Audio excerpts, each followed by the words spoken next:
Olá pessoal, meu nome é Fabrício Freire Siqueira, sou nutricionista, professor de educação física, professor de taekwondo. Eu vim aqui falar sobre o uso de esteroide anabolizante, que no caso é o hormônio sexual masculino, que é a testosterona. Esse hormônio ele foi sintetizado com o intuito de ser usado como tratamento para pessoas que não produzem a quantidade adequada de testosterona. Aí, como é sabido na ciência que o hormônio sexual masculino é o que dá características sexuais masculinas, que é a ganho de massa muscular, crescimento de pelo, engrossamento de voz.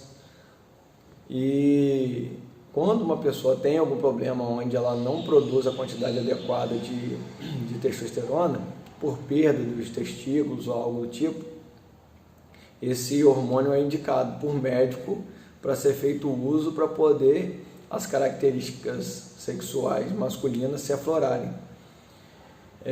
No caso, a pessoa é muito raquítica, a musculatura muito pequena, basicamente é mais a nível muscular e outras características sexuais masculinas.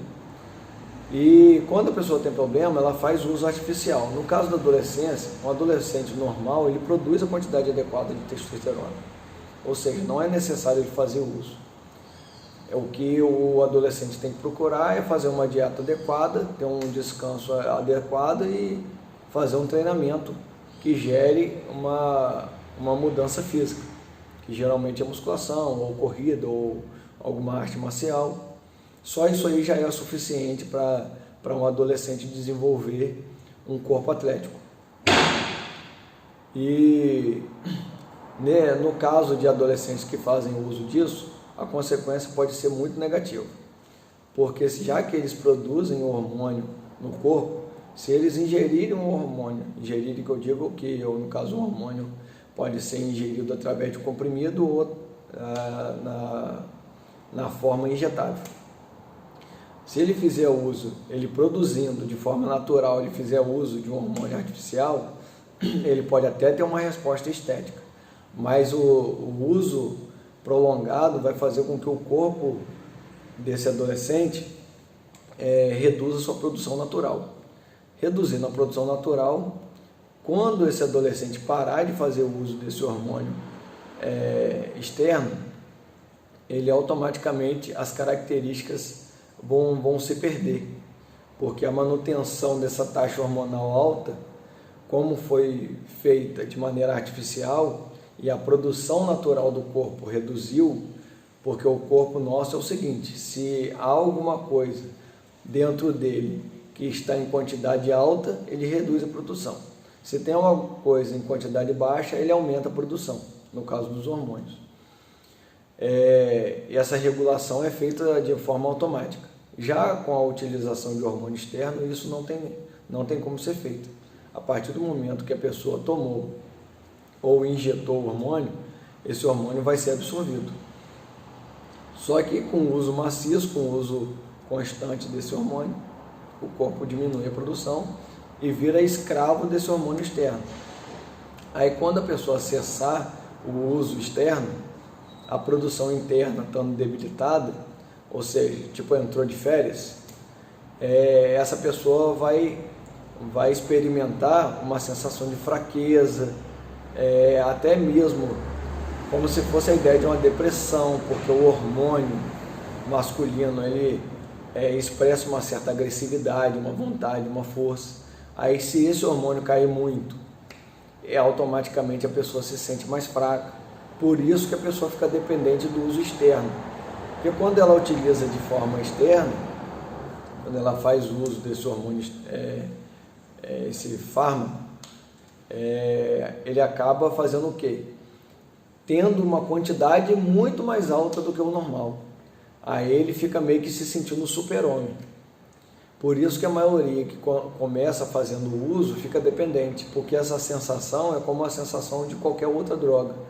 Dá uma sensação de um super bem-estar, uma disposição acima do normal, que é difícil a pessoa aceitar quando essa disposição cai. É igual estimulante, é igual qualquer outra coisa. E fora isso, com a utilização maciça de hormônios sintéticos, Pode aparecer a ginecomastia, que é uma alteração no mamilo, o mamilo cresce, e várias outras características. Por quê?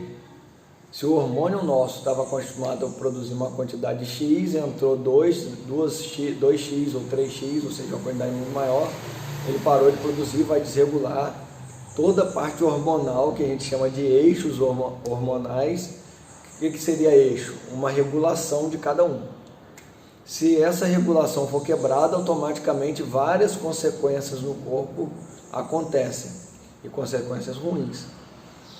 E por isso que a gente sempre enfatiza: adolescente tem que focar na alimentação, treinamento e descanso. Utilização de anabolizante é completamente contra. A possibilidade de ter consequências negativas são muito maiores do que consequências positivas. Apesar de dar uma resposta mais rápida, a tendência é, quando cessar o uso, a pessoa fica completamente descontrolada, desregulada.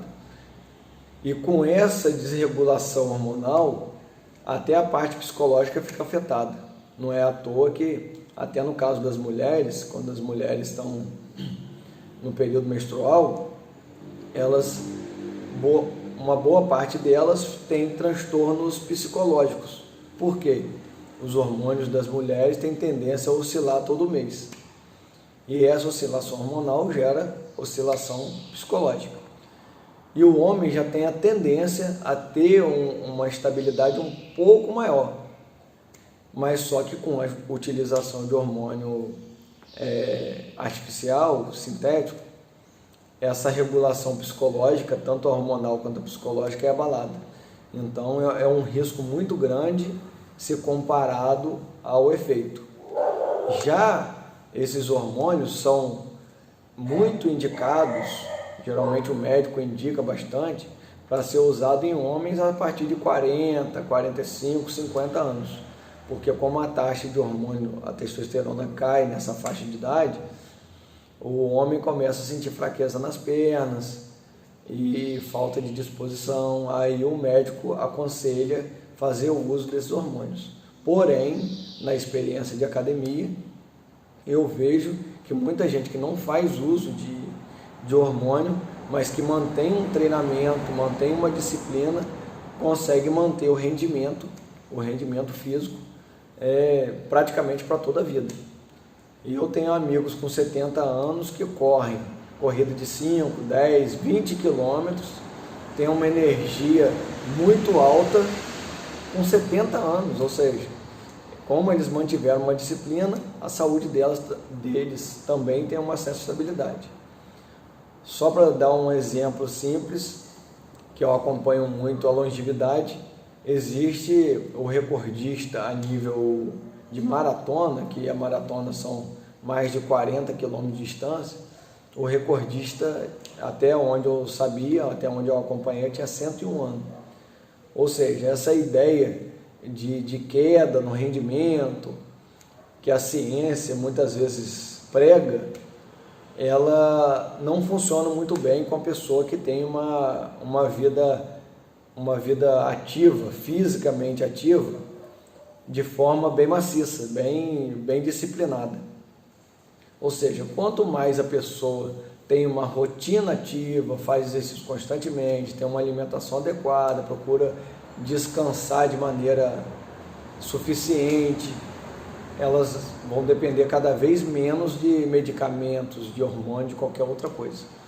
Ou seja, minha dica para adolescente é: se alimente bem, durma bem, treine bem, seja feliz com a vida, procure viver da maneira mais plena possível e saiba que 99% dos adolescentes não precisam fazer uso de nada. Só mudando ou aprimorando esse alicerce, que é formado pela alimentação, treino e descanso, já é o suficiente para a pessoa ter um corpo atlético. É isso aí, valeu, fique com Deus.